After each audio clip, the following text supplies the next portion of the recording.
Dear student, today we will see application of arithmetic progression.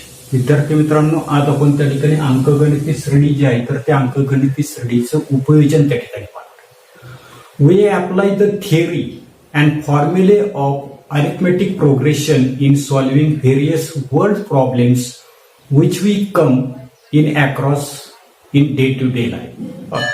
आपलं असणारे जे काही दैनंदिन जीवन जे आहे तर त्या दैनंदिन जीवनामध्ये असणारे जे काही अनेक अशा प्रकारच्या असणारे काही समस्या ज्या आहेत तर त्या समस्या सोडवण्यासाठी आपण त्या ठिकाणी अंकगणिती श्रेणीची असणारे जे काही विविध अशा प्रकारचे असणारे जे काही सूत्र जे आहेत किंवा असणारे जे काही सिद्धांत जे आहेत तर त्यांचा असणारा जो काही वापर जो आहे तर तो वापर त्याच्यामध्ये करता असतो. आता कशा पद्धतीने त्या ठिकाणी अंकगणिती श्रेणीचा वापर त्या ठिकाणी दैनंदिन जीवनामधील उदाहरणं सोडवण्यासाठी करतो त्याच्यासाठी आपल्याला पहिलं उदाहरण दिलेले पहा की on the 1st January 2016 Sanika decide to save ₹10, ₹11 on the second day, ₹12 on the third day. की सानिका ज्या आहे तर त्या सानिकानं 1 जानेवारी 2016 ठरवलं. त्या दिवशी म्हणजे 1 जानेवारी 2016 तिने काय केलेलं आहे, ₹10 बचत केलेली. दुसऱ्या दिवशी त्या ठिकाणी ₹11 बचत केलेली.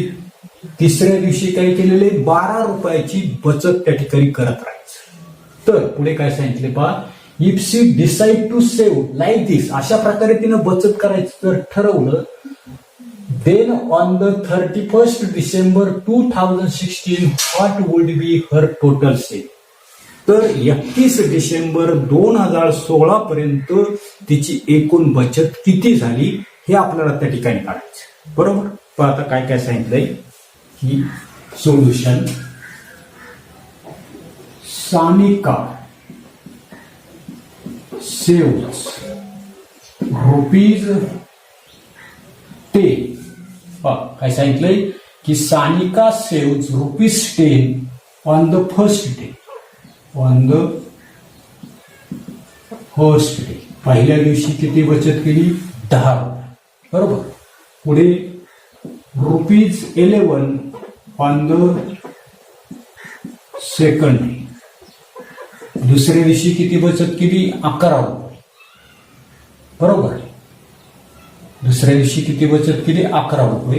पुढे ₹12 ऑन द थर्ड डे. तिसऱ्या दिवशी काय केली तर त्या ठिकाणी ₹12 बचत त्या ठिकाणी.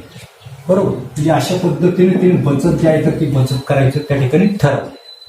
पण आता या ठिकाणी आपल्याला लक्ष देता नसते. पहिल्या दिवशी किती, 10. दुसऱ्या दिवशी 11. तिसऱ्या दिवशी 12. चौथ्या दिवशी 13. म्हणजे अशा पद्धतीने आपल्याला या ठिकाणी जे काही 10, 11, 12 इज ए सिक्वेन्स, हे काय असणार आहे, क्रमिका त्या ठिकाणी असणार आहे. आता क्रमिका जर त्या ठिकाणी जर असेल तर याचा असणार काही कॉमन डिफरन्स आपण काढू पहा. द कॉमन डिफरन्स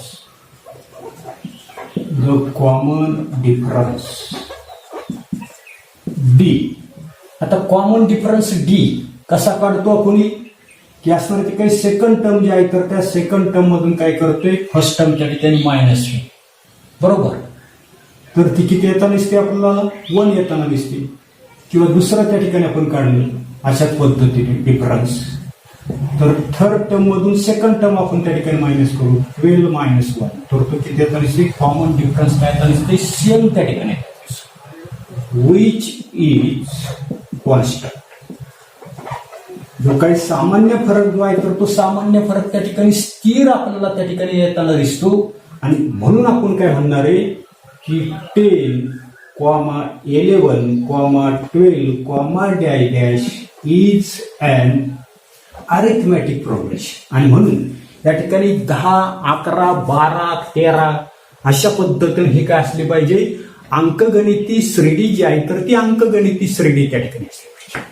आता हिअर ही जी काय अंकगणिती श्रेणी जी आहे तर याच्यामध्ये फर्स्ट टर्म, तर ती फर्स्ट टर्म किती आहे, 10 त्या ठिकाणी. त्याच्यानंतर याच्यामधला असणारा जो काही कॉमन डिफरन्स जो आहे डी, तो कॉमन डिफरन्स किती येताना दिसतोय, 1चा त्या ठिकाणी येताना दिसतो. बरोबर. मग आता पहा पुढे आपल्याला काय करायचंय, ह्याचे काय असणार आहे, काही 2016 ह्याचे काही वर्ष जे आहे तर ते कसं आहे, लीप आहे की नाही, तर ते आपल्या लक्षात येत दिसतंय की 2016ला 4ने त्या ठिकाणी भाग जातो, म्हणजे त्या ठिकाणी लीप वर्ष आहे. आणि म्हणून आपल्याला सांगता येईल the year 2016 is a leap year. हे काय आहे, लीप वर्ष आहे. लीप वर्ष असेल तर लीप वर्षाचे दिवस आपल्याला त्या ठिकाणी माहिती. लीप वर्षाचे किती दिवस असतात, तर 366 दिवस त्या ठिकाणी असतात. आणि म्हणून पुढे आपण म्हणणार आहे a leap year has leap year has 366 days. Leap वर्षाचे असणारे जे काही दिवस जे आहेत तर ते दिवस किती असतात, 366 दिवस त्या ठिकाणी असतात. आणि therefore N is equal to किती असणार आहे, 366. आणि म्हणून एन जे आहे तर ते एन किती असणार आहे, तर 366 दिवस त्या ठिकाणी असतात. आता पुढे आपल्याला टोटल सेव्हिंग इन 366 डेज, आपल्याला 366 दिवसामधली असणारी जी काही बचत जी आहे तर ती बचत त्या ठिकाणी आपल्याला काढायची. पुढे the total saving in 366 days. त्या ठिकाणी 366 दिवसामधली असणारी जी काही एकूण बचत जी आहे तर ती एकूण बचत कशी काढता येईल, तर त्याची सर्वांची सम करावी लागेल. म्हणजे त्या ठिकाणी यस 366 त्या ठिकाणी असणार. त्या सर्वांची काय करावं लागणार आपल्याला, बेरीज जी आहे तर ती बेरीज त्या ठिकाणी. आता समचा असणारा तो काही फॉर्म्युला आपल्याला माहिती. काय फॉर्म्युला आहे, तर Sn is equal to n/2 into bracket 2a plus n-1d. हा जो काही फॉर्म्युला जो आहे तर त्या फॉर्म्युल्याच्या साहाय्याने आपण काय करू शकतो, या सर्वांची 366 दिवसांमधली तिची असणारी जी काही बचत जी आहे तर ती बचत त्या ठिकाणी हा जो काही फॉर्म्युला जो आहे या फॉर्म्युल्याच्या साहाय्याने आपण त्या ठिकाणी तो काढू शकतो. बरोबर. मग आता या ठिकाणी पहा हा फॉर्म्युला आपण म्हणजे त्या ठिकाणी yes 366 is equal to N. N किती दिलेलं आपल्याला, तर 366 भागिले 2 is equal to 2 into A. आता ए जो आहे तर तो ए आपण त्या ठिकाणी लिहिलेला आहे, किती आहे 10 त्या ठिकाणी 10 प्लस एन आपल्याला माहित झाला, एन किती आहे 366 आहे, म्हणजे 366 वजा 1 आणि डी आपल्याला माहिती किती आहे, तर त्या ठिकाणी तो 1 त्या ठिकाणी. बरोबर. पुढे 366 भागिले 2 कंसामध्ये 2 गुणिले 10 20 झालं. 366 मधून 1 गेला 365 राहील आणि 365 ला पुन्हा 1 गुणलं म्हणजे त्या ठिकाणी किती आलं 365. बरोबर. पुढे काय करा 365 अधिक 20 करा आणि 2 ने या ठिकाणी डिव्हाइड करा. 2 ने याला डिव्हाइड करू पहा, बे 1 बे, बे 8 16 आणि बे 3 6 किती आले 183 आले. याचं मल्टिप्लिकेशन करू 365 आणि 20 किती आले 385 येताना दिसते, म्हणजे या ठिकाणी 183 आणि गुणिले किती आले 385. आता ही जे काही मल्टिप्लिकेशन जे आहे तर ते मल्टिप्लिकेशन आपण त्या ठिकाणी करायचे. काय करायचे पहा की 385 ला काय करायचे 183 ने त्या ठिकाणी मल्टिप्लाय करायचे. 3 ने मल्टिप्लाय करतो, 3 5 15 हातचा 1, 3 8 24 आणि 1 25 हातचे आले 2, 3 त्रिक 9 10 आणि 11. बरोबर. पुढे या ठिकाणी 8 ने मल्टिप्लाय करायचे म्हणून या ठिकाणी मी 0 घेतो. 8 पंचे 40 हातचे आले 4, 8 8 64 64 4 68 हातचे आले 6, 8 त्रिक 24 24 आणि 6 किती झाले 30. पुढे 1 ने मल्टिप्लाय करायचे, त्याच्या अगोदर 2 0 द्यावी लागतील म्हणजे 5, त्याच्यानंतर 8 आणि 1 या सर्वांची आपल्याला काय करायची ऍडिशन त्या ठिकाणी काहीतरी 5/5 पुन्हा 5/5 8 5 13 आणि 1 14 हाताला 1 8 आणि 9 10 हाताला 1 3 आणि 4 आणि 5 तर या ठिकाणी आपल्याला लक्षात येताना दिसते काहीतरी प्रॉब्लेम्स त्या ठिकाणी आपल्या मल्टिप्लिकेशन मध्ये होताना दिसतोय. मल्टिप्लिकेशन जर केली तर ती मल्टिप्लिकेशन किती येताना दिसते 70,455 ज्या ठिकाणी यस 366 इज इक्वल टू किती आली 70,455 म्हणजे तिची एकूण बचत जी आहे तर ती झाली 70,455 आणि म्हणून त्या ठिकाणी फायनल आन्सर आपल्याला लिहिता येईल की सानिका सेव्ड ₹70,455 आणि म्हणून तिची 31 डिसेंबर पर्यंतची असणारी जी काही बचत जी आहे तर ती बचत असणार आहे 70,455 येते. याच्यानंतर पुढे सेकंड एक्झाम्पल आपल्याला दिलेले a man borrow ₹8,000 and agree to repay with a total interest ₹1,360 in 12 monthly installment. पण एका ग्रस्ताने काय केलेले ₹8,000. आता इथे बॉरो म्हणजे उसने. आता उसने म्हणजे त्या ठिकाणी कर्जानं त्या ठिकाणी घेतलेले आणि त्याच्यावर काय केलेले ₹1,360 इंटरेस्ट. आता इंटरेस्ट म्हणजे काय तर व्याज जे आहे तर ते व्याज देण्याचं त्याने काय केलेले कबूल त्या ठिकाणी केलेले आणि हे व्याज देण्याचं कबूल त्या ठिकाणी केलेले बरोबर. पुढे काय सांगितले each instalment being less than the preceding one by ₹40 म्हणजे प्रत्येक हप्ता जो आहे तर तो प्रत्येक हप्ता कसा आहे आधीच्या हप्त्यापेक्षा कसा आहे 40ने त्या ठिकाणी कसा आहे कमी देऊन सर्व रक्कम काय केली त्यांनी 12 मासिक हप्ते जे आहेत तर त्या 12 मासिक हप्त्यामध्ये त्या ठिकाणी भरली. तर पुढे साहित्य आपल्याला find the amount of the first and the last instalment.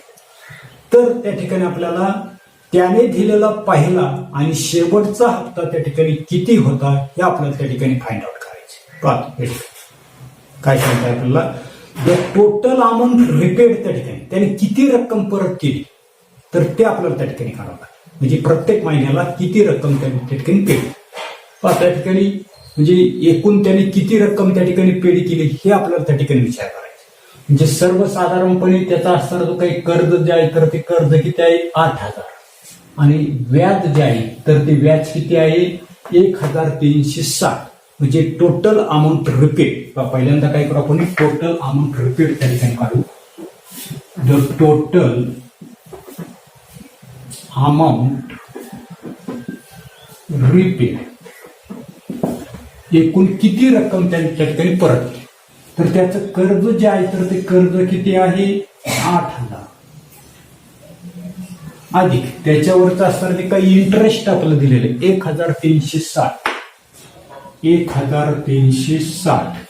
म्हणजे अशी एकूण त्याची टोटल जर आपण त्या ठिकाणी जर केली तर टोटल किती येतात दिसते तर त्या ठिकाणी ₹9,360 काय केलेले तर त्यांनी त्या ठिकाणी परत त्या ठिकाणी केले बरोबर. त्याच्यानंतर नंबर ऑफ इन्स्टॉलमेंट्स हप्ते जे आहेत तर त्या हप्त्यांची संख्या किती 12.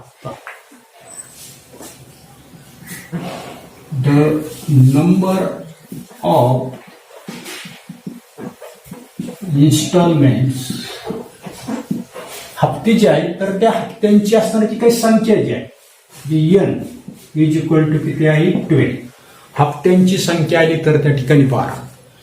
त्याच्यानंतर त्याने किती अमाऊंट त्या ठिकाणी परत केली तर त्याची मुद्दल आहे तर त्या ठिकाणी 8,000 आणि त्या 8,000वरचं असणार जे काही व्याज जे आहे तर ते व्याज 12 हप्त्यांचं तर त्या 1,360 अशी एकूण किती आली 9,360 म्हणजे या ठिकाणी SN आपल्याला दिलेली SN आता ही SN म्हणजेच किती 12 हप्त्यामध्ये किती त्या ठिकाणी रक्कम त्यांनी त्या ठिकाणी पेड केलेली, तर ₹9,360 बरोबर. मग त्या ठिकाणी पुढे आपल्याला काय सांगितलं की each installment is ₹40 less than the preceding one.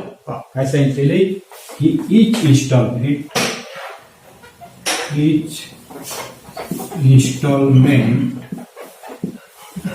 being less than the preceding one by ₹40. म्हणजे प्रत्येक असणारा जो काय हप्ता जो आहे तर तो हप्ता कसा आहे, आधीच्या हप्त्यापेक्षा ₹40 त्या ठिकाणी कमी त्या ठिकाणी आहे. बरोबर. म्हणजे या ठिकाणी फरक जो आहे, कॉमन डिफरन्स जो आहे तर तो किती असणार आहे, त्या ठिकाणी कॉमन डिफरन्स आपल्याला काढावा लागेल. कॉमन डिफरन्स डी किती आहे, आधीच्या हप्त्यापेक्षा 40ने कमी आहे, म्हणून त्याच्यामध्ये मायनस साईन जे आहे तर ते मायनस साईन आपण त्या ठिकाणी. आणि म्हणून काय म्हणता येईल आपल्याला की हे जे दिलेलं उदाहरण जे आहे तर त्याच्यामध्ये दिलेली जी काय माहिती जी आहे तर ती कशी आहे, this is an arithmetic progression. म्हणजे त्याचा असणारा जो काय हप्ता, त्याच्यावर असणारे जे काही व्याज आणि ते असणारे जे काही हप्ते जे आहे तर ते हप्ते कसे आहेत, 12 महिन्याचे त्या ठिकाणी हप्ते आहेत. ते मुद्दल आणि व्याज असं सर्व मिळून जर आपण जर पाहिलं तर त्याच्यामध्ये फरक जो आहे तर तो फरक कसा आहे, कॉन्स्टंट त्या ठिकाणी आहे. आणि म्हणून त्याला काय म्हटले, this is an arithmetic progression. मग आपल्याला फॉर्म्युला त्या ठिकाणी म्हणतो की SN is equal to n/2 into bracket 2a plus n-1d. आपला त्या ठिकाणी हा nth टर्म जे आहे तर त्याची सम काढण्याचा असणारा जो काही फॉर्म्युला जो आहे तर तो फॉर्म्युला आपल्याकडे त्या ठिकाणी. आता याच्यामध्ये असणाऱ्या त्या काही किमती ज्या आहेत तर त्या किमती आपल्याला त्या ठिकाणी पहा किती, तर S12 इज इक्वल टू, आता ची असणारी जी काही किंमत जी आहे या ठिकाणी पहा, टोटल अमाऊंट रिपेड तर ती किती आहे, म्हणजे ती ची किंमत असणार आहे 9,360 बरोबर. येते लक्षात. सॉरी सांगताना मी उलट सांगतो या ठिकाणी, जी चूक होती. हप्ते किती आहेत तर 12, म्हणजे या ठिकाणी S12 त्या ठिकाणी बरोबर. S12 यांची किंमत किती असणार आहे, 12 त्या ठिकाणी असणार आहे, कारण 12 हप्त्यामध्ये त्या ठिकाणी पेड केलेली आहे. म्हणजे 12 डिवाइडेड बाय 2 इन आता ए जो आहे तर तो आपल्याला काढायचा आहे प्लस एन किती आहे 12 -1. कॉमन डिफरन्स मात्र आपण त्या ठिकाणी काढलेला आहे तर तो कॉमन डिफरन्स किती आहे आपला -4 येते. आणि टोटल याला काही करू आपण ब्रॅकेट. आता S12 12 हप्त्यामध्ये त्याने किती अमाऊंट पेड केलेली आहे तर 9,360. किती 9,360 बरोबर. पुढे 2 ने 12ला भागलं, 2 ने 12ला भागलं तर किती आलं 6 आलं. 2a प्लस तिथे किती शिल्लक राहिले तर 11 त्या ठिकाणी शिल्लक आणि इंटू किती आहे -4 बरोबर. पुढे 6 इंटू 2a त्या ठिकाणी वजा चिन्ह नाही असं समजून गुणाकार आपण त्या ठिकाणी करू. तर केला तर तो वजा येईल. 1100 आणि 11 चौक किती आले 44 म्हणजे किती आले -440 बरोबर. पुढे आता या ठिकाणी आपण काय करू 6 या ठिकाणी मल्टिप्लाय आहे. इकडे जर त्या ठिकाणी जर नेला तर तो काय होईल तर त्या ठिकाणी तो डिवाइड येते. कसंही तुम्ही त्या ठिकाणी करू शकता किंवा दोन्ही बाजूंना काय करा 6 ने त्या ठिकाणी भाग. आपण त्याच्यापेक्षा काय करू की 9,360 6 या ठिकाणी मल्टिप्लाय इकडे गेला तर तो डिवाइड होईल. म्हणजे त्या ठिकाणी 9360 भागिले 6 बरोबर 2a गुणिले वजा 440 बरोबर. मग आता हा जो काही 2a जो आहे तर 2a वजा किती आहे 440. तर या ठिकाणी नेमकं प्लस साईन आहे, या ठिकाणी मल्टिप्लाय नाही तर प्लस आहे, इथे प्लस आहे, हे प्लस आहे. हीच एक स्टेप मी त्या ठिकाणी वाढवते किंवा 6ने त्या ठिकाणी डिवाइड करू आपण. की 9360 ला काय करा 6ने डिवाइड करा. 6 1 6 गुणिले 3 आणि 33 6 5 30 किती उरले 3 आणि 36 6 7 36 म्हणजे किती आले 1560 त्या ठिकाणी काय आले या ठिकाणी 1560 बरोबर 2a. आता प्लस मायनस काय होईल मायनस 4000 तरी 440. ही मायनस आहे या बाजूला ही तो प्लस होती म्हणजे 1560 अधिक 440 बरोबर 2a. त्याची ॲडिशन करा 0 0 6 4 किती आले 10 आजचा घेतला 1 4 आणि 5 आणि 5 पुन्हा 10 आजचा आला 1 झाली 2000 किती झाली 2000 बरोबर 2a. आपल्याला एची व्हॅल्यू फाइंड आउट करायची 2000 डिवायडेड बाय 2 म्हणजे किती आलं 1000. म्हणजे ए जो आहे फर्स्ट इन्स्टॉलमेंट जी आहे तर ती फर्स्ट इन्स्टॉलमेंट त्या ठिकाणी किती आली 1000. आपल्याला काय करायची लास्ट इन्स्टॉलमेंट त्या ठिकाणी करायची. आता ती लास्ट इन्स्टॉलमेंट जी आहे पहा द लास्ट इन्स्टॉलमेंट म्हणजे काय करायची TN जी आहे तर ती TN त्या ठिकाणी आपल्याला फाइंड आउट करा बरोबर. आता याचा एक फॉर्म्युला आपल्याला माहिती काय फॉर्म्युला आहे TN is equal to A plus N minus 1 into T. आता लास्ट इन्स्टॉलमेंट या ठिकाणी लास्ट इन्स्टॉलमेंट म्हणजे TN त्या ठिकाणी करायचं आहे. आता या ठिकाणी 12वा हप्ता त्या ठिकाणी करायचा म्हणजे ती 12. आता एची व्हॅल्यू किती आली 1000 प्लस N आपल्या लक्षात आलं किती हप्ते आहेत टोटल 12 जे 12 वजा 1 आणि डीची व्हॅल्यू आपल्याला माहिती किती आलेली मायनस त्या ठिकाणी किती आलेली या ठिकाणी पहा मायनस किती आलेली 40. आता T12 आपल्याला त्या ठिकाणी फाइंड आउट करायचं बरोबर.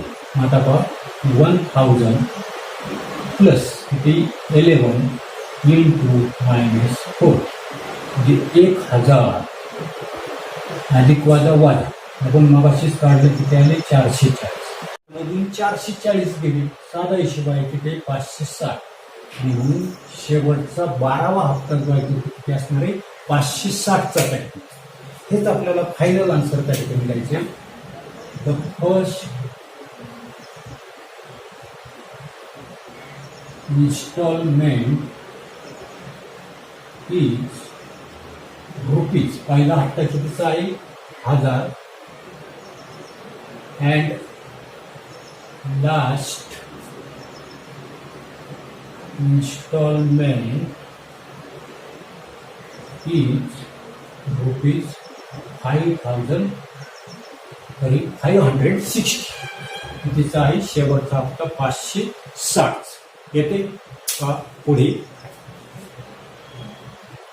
आता थर्ड एक्झाम्पल आपल्याला दिलेले की Sachin invested rupees 5000 for the first year, rupees 7000 for the second year, rupees 9000 in the third year in national saving certificate scheme. Sachin जो आहे तर त्या सचिननं राष्ट्रीय बचत प्रमाणपत्र जे आहे तर त्याच्यामध्ये पहिल्या वर्षी 5000 रुपये, दुसऱ्या वर्षी 7000 रुपये, तिसऱ्या वर्षी 9000 रुपये याप्रमाणे रक्कम त्याने त्या ठिकाणी गुंतवली. पुढे आपल्याला सांगितलंय की how much amount did he invest in 12 year. तर त्यानं 12 वर्षामध्ये गुंतवलेली असणारी काही रक्कम जी आहे किंवा 12 वर्षातील त्याची एकूण गुंतवणूक किती हे आपल्याला त्या ठिकाणी फाइंड आउट करायचं. आता या ठिकाणी द टोटल अमाऊंट किंवा the amount invested by Sachin किती आहे 7,000 फर्स्ट इयर 5,000 7,000 9,000 पहिल्या वर्षी 5,000 दुसऱ्या वर्षी 7,000 तिसऱ्या वर्षी 9,000 जी काही गुंतवलेली जी काही रक्कम जी आहे तर ती रक्कम कशी इन सिक्वेन्समध्ये आहे. तर सिक्वेन्समध्ये काय तर त्याच्यामधला कॉमन डिफरन्स आपल्या लक्षात नसते की 7,000चा होते. आणि म्हणून ही जी असणारी जी काही अंकगणिती श्रेणी जी आहे तर ती आपण काय म्हणणार आहे ही जी काही सिक्वेन्स जी आहे तर ते सिक्वेन्स त्या ठिकाणी अरिथमेटिक प्रोग्रेशन काय लिहिते द अमाऊंट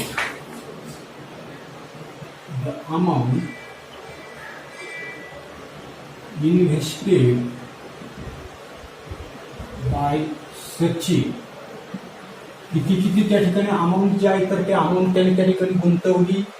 तर पहिली जी असणारी जी काही त्याची असणारी जी काही अमाऊंट जी आहे तर ती अमाऊंट पहिली त्या ठिकाणी आहे 5,000 त्याच्यानंतरची किती आहे 7,000 बरोबर त्याच्यानंतरची 9,000 ही जी काही त्याने गुंतवलेली जी काही अमाऊंट जी आहे तर ती अमाऊंट आपल्याला लक्षात येत नसते की ही जे सिक्वेन्स काय म्हणून आपण ही जे सिक्वेन्स ही त्या ठिकाणी क्रमिक आहे. आता का क्रमिक आहे तर त्याच्यामधला कॉमन डिफरन्स आपल्याला काढायचा का पुढे विथ कॉमन डिफरन्स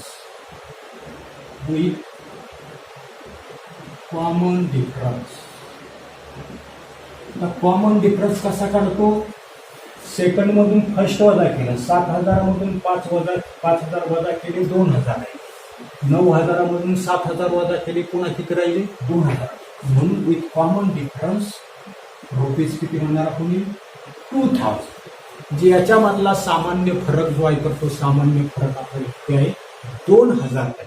आणि देअरफॉर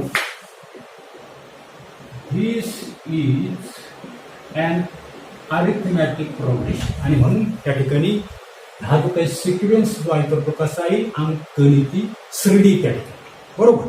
आता इथे पहा हिअर फर्स्ट टर्म किती आहे 5,000 कॉमन डिफरन्स आपण काढला किती काढला तर तो आहे 2,000 आणि 12 महिन्यामधली गुंतवणूक त्या ठिकाणी करायची म्हणजे या ठिकाणी एन इज इक्वल टू किती दिलेलं आपल्याला 12. आता हे काढण्यासाठी काय काढायचं आपल्याला 12 महिन्यामध्ये त्यांनी एकूण किती गुंतवणूक केली म्हणजे S12 जो आहे तर तो S12 त्या ठिकाणी आपल्याला फाइंड आउट करायचा आहे. काय करायचंय S12 जो आहे तर तो S12 आपल्याला त्या ठिकाणी फाइंड आउट मग कसा फाइंड आउट करतो तर त्याचा फॉर्म्युला आपल्याकडे आहे SN is equal to n/2 into bracket 2a plus n-1d हा जो काही फॉर्म्युला जो आहे तर या फॉर्म्युल्याचा आपण त्या ठिकाणी काय वापर जो आहे तर तो वापर आता या जो काही फॉर्म्युला जो आहे तर त्या फॉर्म्युल्यामध्ये व्हॅल्यू जी आहे तर ते व्हॅल्यू आपण त्या ठिकाणी पुट करू S12 इज इक्वल n किती आहे 12 divided by 2 is equal 2 into a किती आहे 5,000 बरोबर प्लस पुन्हा n 12 मायनस 1 आणि b किती आहे 2,000 बरोबर 2 ने 12 ला डिवाइड केलं 6 पुढे 2 इंटू 5,000 किती झाले 10,000 प्लस किती राहिले 11 इंटू 2,000 बरोबर पुढे 6 इंटू 10,000 आणि 11 दोन्ही ते झाले 22 त्याच्यावर 300 पुन्हा ही ऍडिशन करायची म्हणजे सर्वसाधारणपणे 22,000 अधिक 10 22,000 अधिक 10 टोटल किती झाले 32,000 झाले किती झाले 32,000